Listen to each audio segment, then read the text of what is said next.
চাল আমি আগে ধুয়ে রেখেছিলাম, পানিটা ছাড়িয়ে রেখেছি। পোলাওটার মধ্যে দিচ্ছি একটু, আর কিছু দিব না যেহেতু বিরিয়ানিতে সব মশলা দেওয়া আছে। একদম ভালো করে চালটা ভালো, এই যে ছোলা ছোলা ভুট্টা দিব, আমার কাছে ভালো লাগে। তারপরে পরে নামানোর আগে একটু গাজরও দিব। এটা ভালো করে ভেজে তারপরে পানি দিব। দেখেন চালটা একদম প্রপারলি ভাজা ভাজা হচ্ছে।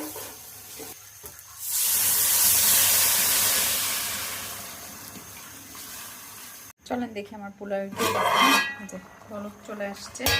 কিছু কাঁচামরিচ, কিছু গাজর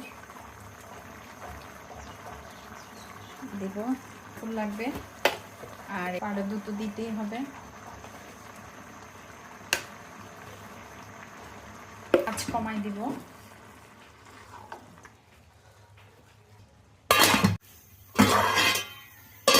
নেড়ে চেড়ে দেই।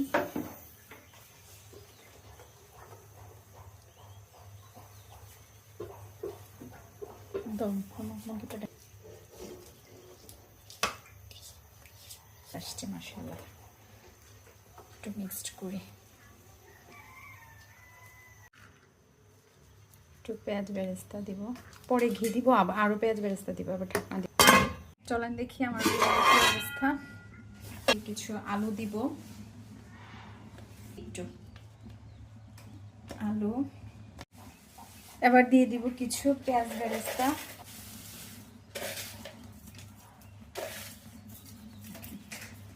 তো নাই, আচ্ছা যতটাই আছে অতটাই দিয়ে দিই, ঘি ছাড়া তো হবে না।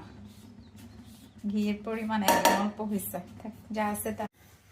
তো চলেন দেখি আমার চিকেন বিরিয়ানির কি অবস্থা। চুলার আঁচ বন্ধ করে রেখেছিলাম, এবার একটু নেড়ে চেড়ে দিই।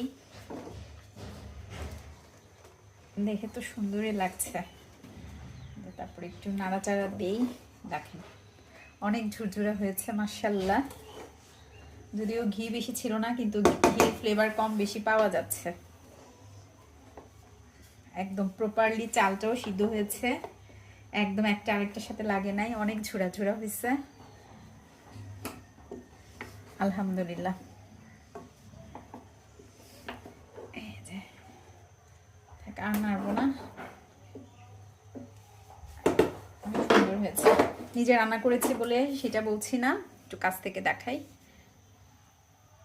এই যে দেখেন